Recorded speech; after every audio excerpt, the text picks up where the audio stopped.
영광을 돌립니다. 우리 교회에 새로운 식구가 생겼죠. 방방 옆에서 살고 있는 고양이 가족입니다. 우리 청년들이 고양이가 새끼를 낳은 것을 발견하고는 안타까워 가지고 돌보기 시작한 게 이제 제법 됐는가 봅니다. 이제 가서 보니까 좀 컸어요, 애들이. 근데 고양이를 계속 교회에서 키울 수는 없지 않습니까? 뜻이 있으신 분은 분양해 가시기 바랍니다. 적절하게 분양을 해야 될 것 같아요. 인터넷 게시판에 주인을 따르지 않는 개에 대한 사연이 올라왔다고 합니다. 유기견을 버려진 우리 고양이 같은 그런 개지요. 5년 동안 길렀는데 애가 트라우마가 있는지 주인을 보면 으르렁거리고 이렇게 만지려고 하면 물려고 한답니다. 그래가지고 탄식을 하면서 이 사람이 쓴 거예요. 5년 동안 밥을 주었는데 으르렁거리다니. 그러니까 이제 또 누리꾼들이 댓글을 다는데 마지막에 달린 댓글에 누리꾼들의 입이 다물어졌다고 합니다. 당신도 10년 이상 밥 준 엄마에게 대들잖아. 그래가지고 입이 다물어졌대요. 은혜를 받아도 은혜를 은혜로 모르는 사람이 있죠. 철이 들지 않으면 은혜를 은혜로 모릅니다. 그러면서 자꾸만 더 달라, 더 많이 달라, 새로운 것을 달라 하죠.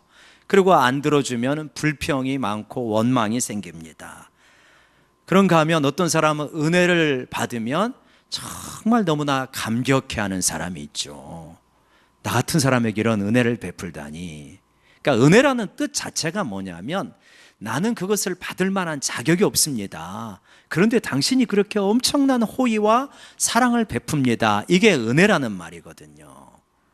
그러니까 나는 그걸 당신에게 그런 호의와 사랑을 받을 자격이 없는데 어떻게 그렇게 큰 은혜를 베푸십니까? 하고 감격해하는 거죠.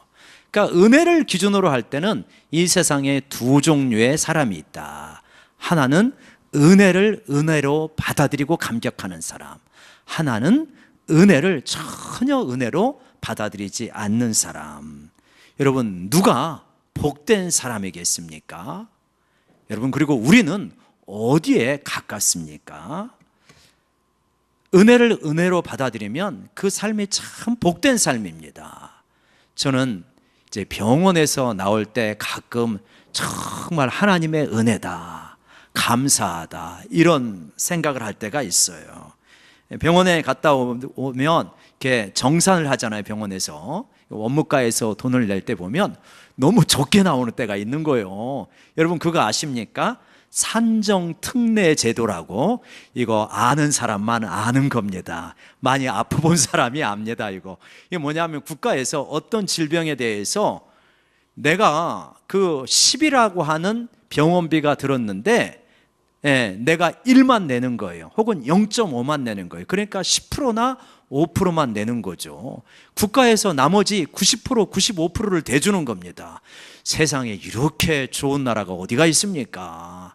우리나라 의료보험제도가요, 세계적으로도 알아줍니다. 그래서 선진국이라는 유럽이라 이런 나라에서도 우리나라 의료보험제도 도입하려고 그러잖아요. 근데 쉽게 도입을 못하는 거예요. 기득권들의 반발이 심해가지고 어렵습니다. 근데 우리가 이런 좋은 나라에 살고 있다는 것이 얼마나 감사한지.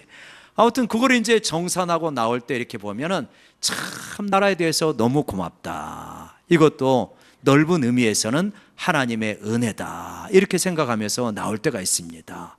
병원에 갔다 오는 건 즐거운 일이 아니잖아요. 근데 거기에도 하나님의 은혜가 있다고 생각을 하니까 위로가 되는 거예요. 감사가 되는 거예요.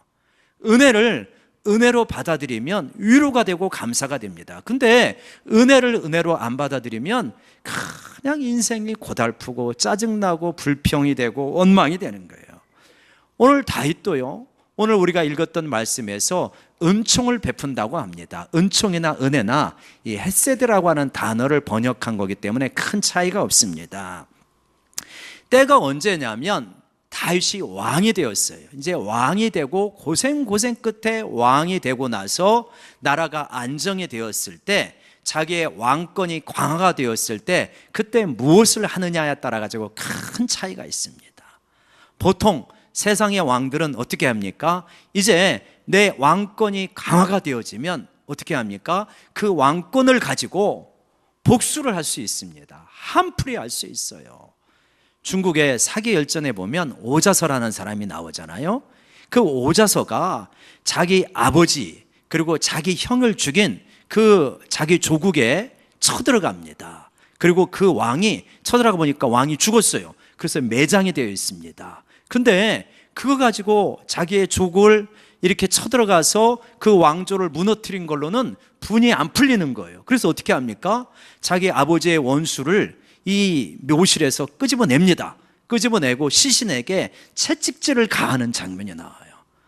그러니까 그 옛날 친구가 너무하지 않냐, 죽은 사람한테 어떻게 그렇게 채찍질을 가하냐. 그러니까 오자서가 그때 말을 합니다. 해는 저물고 갈 길이 바쁘다 보니까 그러니까 내가 채찍질까지 했다. 그런 이야기가 나오죠. 그러니까 뭐냐면 사람이 어떤 이 왕권을 가지고 자기의 권력을 가지면 이렇게 잘못하면 한풀이 하게 되는 거예요. 다윗도요, 얼마든지 한풀이 할 수 있었습니다. 자기가 오죽 힘들게 왕이 됐어요. 얼마나 많이 쫓겨다녔습니까?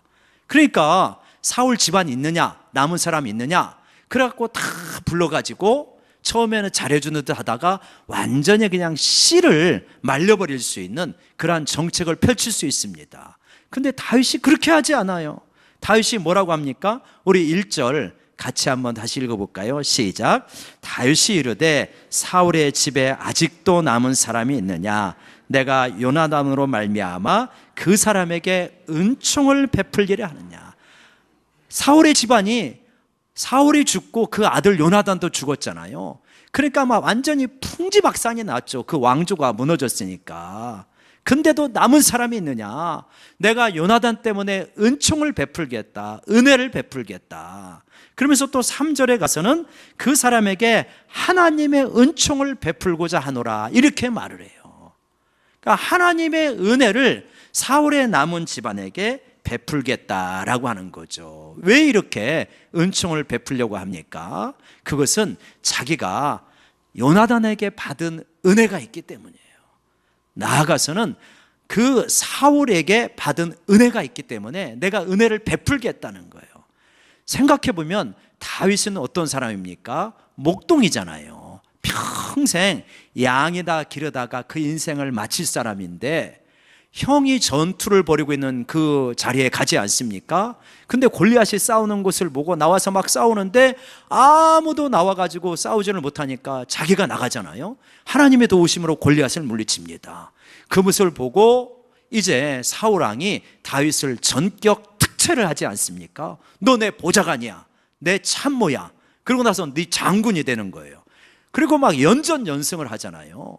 그러니까 물론 거기에는 이제 음모도 있었지만 결국 다윗이 어디가 됩니까? 일개 목동에서 아주 이스라엘의 군 사령관 정도의 그러한 높은 지위를 가고 그 다음에는 뭐까지 됩니까? 왕의 사위까지 되는 것입니다. 누구에게 은혜를 입은 거예요? 사울에게 은혜를 입은 거예요. 근데 이제 사울이 은혜를 베풀었지만 다윗이 너무 싸움을 잘하고 다윗의 인기가 폭발을 하니까 사울이 질투하잖아요.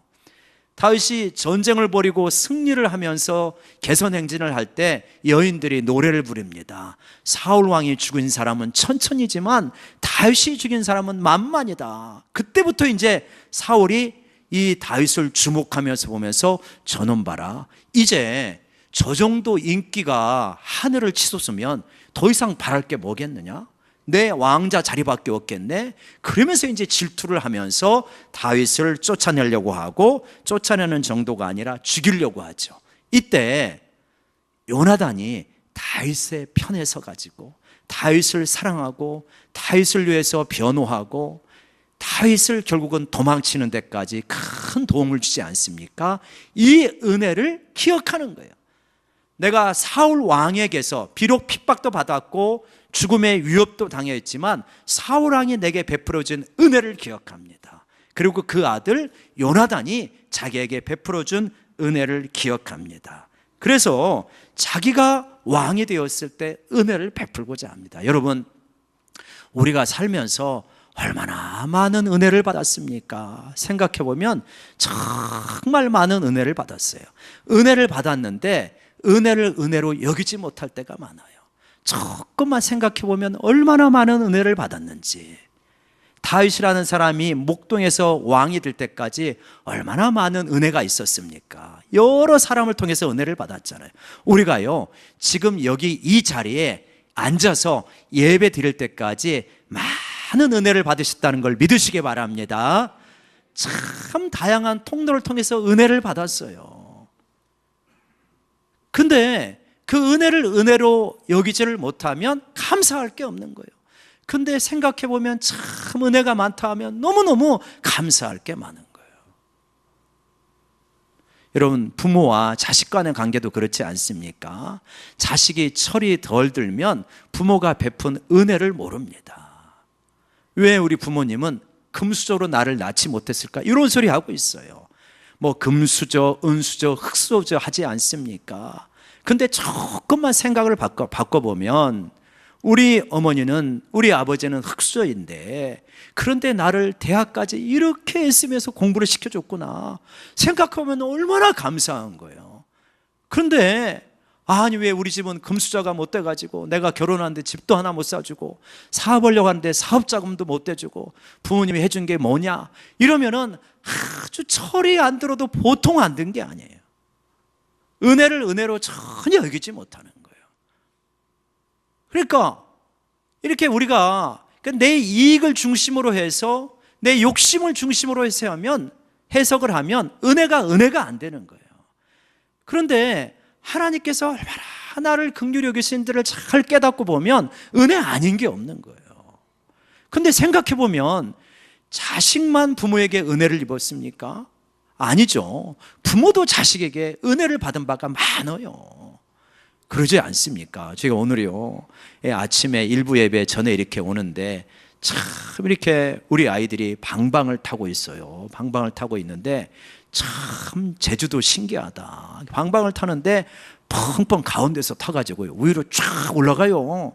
여러분 그것만 봤죠? 위로 올라가보니까 천장에 대들보가 달려있더만요. 그걸 또 잡고 매달리는 거예요. 그러다가 뛰어내리는 거예요. 이야, 그래가지고 얼마나 참 제주도 신통방통한지 성령 충만한가 보다 우리 애가 그런 생각이 들더라고요. 나도 한번 해볼까 그런 생각이 들더라니까요. 아니 그냥 그 애가 그렇게 이쁜 거예요. 다치지만 않으면 좋을 것 같아요. 다치지만 않으면. 세상에 나가서 놀 일도 많은데 교회 와가지고 그렇게 즐거워하고 행복해하는 게 너무너무 감사한 거죠.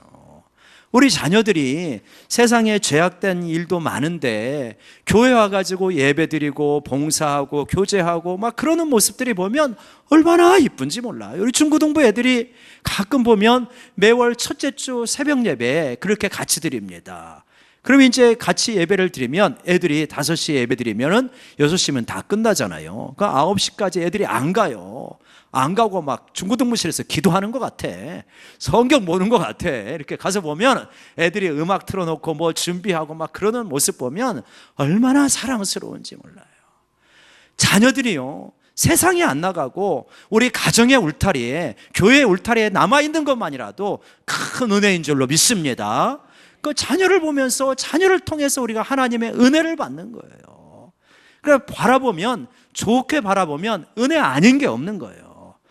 너는 뭐 하냐? 옆집 아들은 아르바이트 해가지고 엄마 해외여행 보낸다는데 너는 뭐 하고 있냐? 그러면은 불만이 많은 거예요. 그냥 이렇게 아르바이트 해가지고 돈을 많이 못 모아도 하나님 앞에 잘 나오는 것만 보더라도 얼마나 은혜가 되는가. 그러니까 우리가 조금 마음이 낮아지고요 겸손해지고 내 이익이 아니고 하나님 중심으로 바라보면 은혜가 참 많습니다. 다윗은요 자기가 사울 왕에게 요나단에게 받은 은혜가 있기 때문에 은혜를 베풉니다. 근데 가장 결정적인 다윗이 받은 은혜는 뭐냐? 하나님의 은혜예요. 그 수많은 핍박이 있었지만 일개 목동에 불과한 나를 하나님께서 이렇게 왕으로 삼아주셨구나. 그것뿐입니까? 너의 왕조가 장구할 것이라고 그 앞에 사무엘하 7장에서 하나님께서 다윗과 언약을 맺어요. 그걸 생각하면서 너무 감사한 거예요. 하나님께 받은 은혜가 너무 크기 때문에 내가 은혜를 베풀겠다는 거예요. 여러분, 은혜를 베푸는데요, 생각해 보면 이 은혜가 위험할 수도 있는 거예요. 세상의 왕조는 이런 은혜 안 베풉니다. 후한거리들을 다 제거해버리잖아요. 그래가지고 여러분, 이시 왕조가, 조선 왕조가 이제 세워졌을 때 고려 왕조를 어떻게 대합니까? 왕시성을 가진 사람 모여라 그러는 거예요. 너희들이 이 나라에서 살기는 힘들 테니까 좋은 섬에 보내가지고 거기서 너희끼리 살게 해줄게. 그래갖고 왕시성을 가진 사람들을 불러 모읍니다. 갖고 배를 태워요. 그리고 보내요. 그 대신 어떻게 합니까? 배에 구멍을 뚫어요. 그래가지고 가가지고 몰살해버리지 않습니까? 갖고 이성계가 이 잠을 자는데 꿈에 태조 왕건이 나타난 거예요. 너희 놈! 그러면서 네가 우리 후손들을 다 그렇게 몰살하냐? 그래가지고 태조 이성계가 잠을 제대로 자지 못했다. 그런 기록이 내려져 와요. 세상의 왕조는 그런 거예요. 후한거리가 있으면 다 제거를 해버립니다. 다윗은 안 그래요. 오히려 무비보셋을 뭐라 그러냐? 너희 할아버지 사울왕의 땅을 다 줄게. 그리고 너 내 식탁에서 밥을 먹어라. 내가 내 아들처럼, 내 참모처럼, 내 조카처럼 너를 대해줄게. 후한거리를 키울 수 있는 거예요. 왜 그럴 수 있느냐? 다윗 왕조가 이렇게 지속되느냐 안 되느냐 하는 것은 무비보셋이나 사울의 후손들에게 달린 게 아니고 누구에게 달렸다는 걸 믿는 거예요? 하나님에게 달렸다는 걸 믿는 거예요. 그래서 여러분, 은혜를 받을 수 있고 은혜를 베풀 수 있는 것은 무엇이 있어야 가능하냐? 믿음이 있어야 가능한 줄로 믿으시기 바랍니다. 내가 잘 되고 못 되고는 사람들에게 달린 게 아니다. 우리 집안이 잘 되고 못 되고는 사람에게 달린 게 아니고, 우리 국가가 잘 되고 못 되고는 사람에게 달린 게 아니라 누구에게 달린 것이다? 하나님에게 달린 것이다. 여러분, 우리 장로님이 기도하셨지만 우리 민족 이번 주에 정말 하나의 변곡점을 지납니다. 큰 전환기예요. 도대체 이 싱가포르에서 무슨 일이 생길지 예측을 못하겠어요. 우리 트럼프 이분도 거의 럭비공 수준이시잖아요. 어디로 튀실지 모르는 분이고, 우리 북에 있는 우리 그 김씨 그 양반도 정말 예측 불가잖아요. 럭비공과 예측 불가가 만나는 거예요. 그래서 이게 정말 세계의 회담이 될 수도 있고 누가 판을 깨고 나올지도 모르고, 물론 뭐 실무적인 부분은 상당히 이미 이야기가 되었겠지만, 그러나 정말 중요하잖아요. 우리 아마 후대의 역사가들은 이때가 가장 우리 한반도의 21세기 역사 가운데 가장 중요한 한 주라고 아마 기록하게 될 거예요. 근데 트럼프를 믿습니까? 김정은을 믿습니까? 푸틴을 믿습니까? 시진핑을 믿습니까? 아베를 믿습니까? 그렇다고 문 대통령을 전적으로 신뢰할 수 있습니까? 문 대통령은 최선을 다하겠지만 누구도 믿지 못하고, 우리의 운명은 누구의 손에 달렸다? 하나님의 손에 달렸다. 그래서 우리는 우리 민족을 위하여서 기도해야 될 줄로 믿습니다. 그래서 하나님께서 역사하셔야 되는 거예요. 다윗은 내 왕조가 지속되느냐 안 되느냐 하는 것은 이 무비보셋이나 사울의 후손이 아니라 하나님의 손에 달렸다. 지금까지 하나님께서 은혜를 베풀어서 나를 왕으로 삼아주시고 다윗 왕조가 영구할 것이라고 언약해 주셨는데, 하나님께 달린 것이기 때문에 그것을 믿고 은혜를 베풀 수 있었던 것입니다. 여러분, 우리가 받은 은혜를 기억하고 은혜를 베풀 수 있기를 간절히 원합니다. 한번 생각해 보면 여러 가지가 은혜예요. 우리가요, 은혜를 은혜로 못 받는 이유가 있습니다. 왜 그러냐면 우리의 자기 중심성 때문에 그래요. 너무 우리가 자기 중심적이에요. 한번 단적인 예를 들어볼까요? 이런 거예요. 자, 우리는 5월이 지나갔습니다. 이제 6월이 되었습니다. 그런데 우리 장로님들이나 안수 집사님들하고 이야기를 해보면 이 어떤 절기 있잖아요. 5월, 9월, 10월, 4월, 5월, 9월, 10월, 이때가 정말 부조 많이 나가는 그런 때잖아요. 그래가지고 아주 이게 그냥 이 청첩장이 오면 어떨 때는 막 한 주에도 3집, 4집 가야 될 때가 있고 막 그럴 거예요. 그러면 이제 가슴이 철렁할 수도 있죠.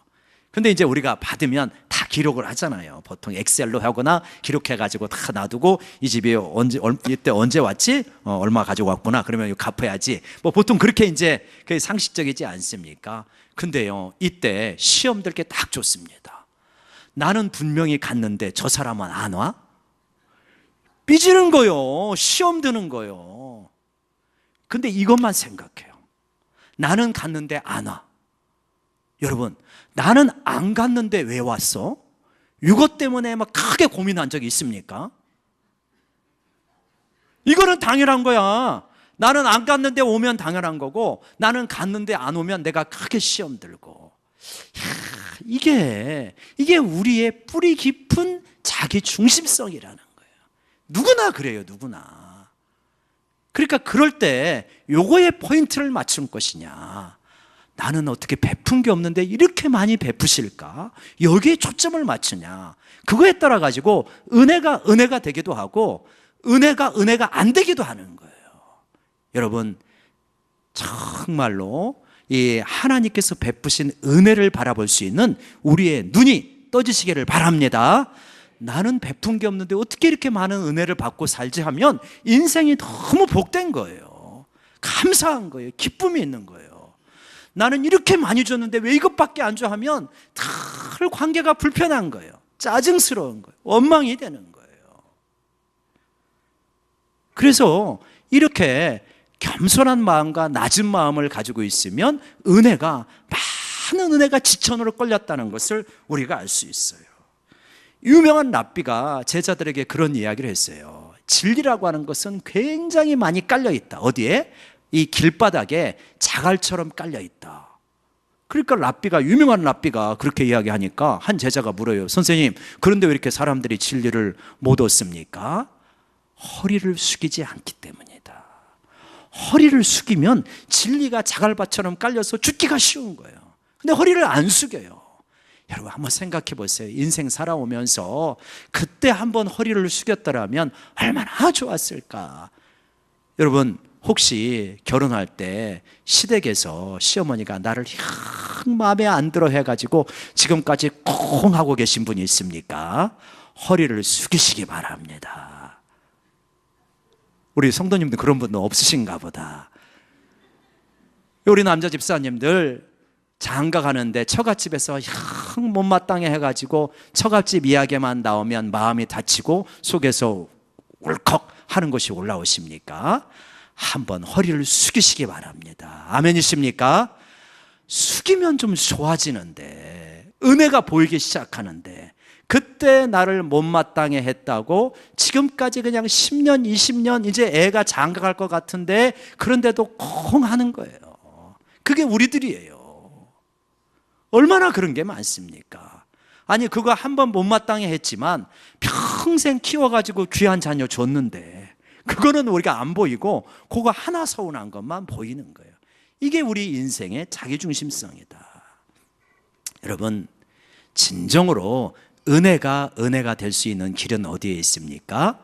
십자가에 있다는 걸 믿으시기 바랍니다. 십자가에 있어요. 생각해 보세요. 우리가 뭡니까? 우리 같은 존재가 뭐예요? 생각해 보면 얼마나 이기적이고 은혜를 은혜로 못 여기고 불평하고 원망하고, 그러면서 정말 우리 인생을 고달프게 만들어가는 우리를 하나님께서 불쌍히 여기셔서 은혜를 베푸신 거예요. 통째로 은혜를 베푸셔서 자기 자신이 내려오신 거예요. 그래서 우리의 그 수많은 고집과 죄악과 악덕과 그 모든 것을 다 짊어지시고 십자가에서 처리하신 것, 이것이 하나님의 은혜인 줄로 믿으시기 바랍니다. 거기서 네 모든 약점, 죄악을 내가 다 감당했다. 그래가지고 그 예수님을 믿게 될 때 우리를 어떻게 여겨주시냐? 나는 너에게서 도무지 죄를 하나도 찾을 수 없다. 너의 죄가 진홍같이 붉을지라도 예수 앞에 나오면 흰눈같이 깨끗해진다. 이게 주님의 은혜예요. 얼마나 이게 감사한 은혜입니까? 그것뿐입니까? 그 모든 죄가 사함을 받았는데, 그것뿐이 아니고 지금 이 순간이라도 내가 너를 이제 이 땅에서 거둬가야 되겠다 해서 우리가 죽게 되면요, 세상 사람들은 불안해가지고 내가 어디로 가는 거야, 죽고 나면 불안해서 두려워 떨 수밖에 없습니다. 근데요, 우리는요 하나도 잘한 것도 별로 없는데 이 순간에 주님이 불러도 우리는 주님의 보좌 앞에 영생을 누리며 천국을 소유하며 영원히 살 줄로 믿습니다. 이게 얼마나 감사한 은혜냐는 거예요. 이거 생각하면, 그러면 너무 우리가 이 땅을 살아가는 게 그 은혜가 아닌 게 없는 거예요. 모든 게 다 은혜로다, 은혜로다. 여러분, 이런 사람이 은혜로 사는 사람입니다. 세상에는 다양한 사람들이 있어요. 어떤 사람은 깡으로 삽니다. 어떤 사람은 오기로 살아요. 중국의 무협지에 나오는, 무협 영화에 나오는 주인공들은 복수심으로 삽니다. 어떤 사람은 경쟁으로 살아요. 어떤 사람은 자기 일을 증명하고 싶어서 살아요. 우리는요 뭘로 삽니까? 은혜로 삽니다. 은혜로 삽니다. 은혜로 살아가시는 여러분 되시기를 바랍니다. 먼저는 하나님이 얼마나 큰 은혜를 베푸셨는지, 내 주변에 있는 사람들이 나에게 얼마나 은혜를 베풀었는지를 기억하고 감사하시기를 바랍니다. 그리고 그 받은 은혜를 베푸시기를 바랍니다. 다윗이 그렇게 살았고요, 그래서 하나님의 사랑을 받는 자가 되었습니다. 은혜를 받고 은혜를 베푸는 삶, 하나님께서 우리를 귀하게 여기시고 사랑으로 우리를 맞아주시는 역사가 있게 되리라 믿습니다. 우리 한번 같이 옆 사람 바라보면서 한번 격려합시다. 은혜로 살아갑시다. 모든 게 은혜입니다. 예, 은혜로 살아가시는 여러분 되시기를 주의 이름으로 축원합니다. 기도하겠습니다.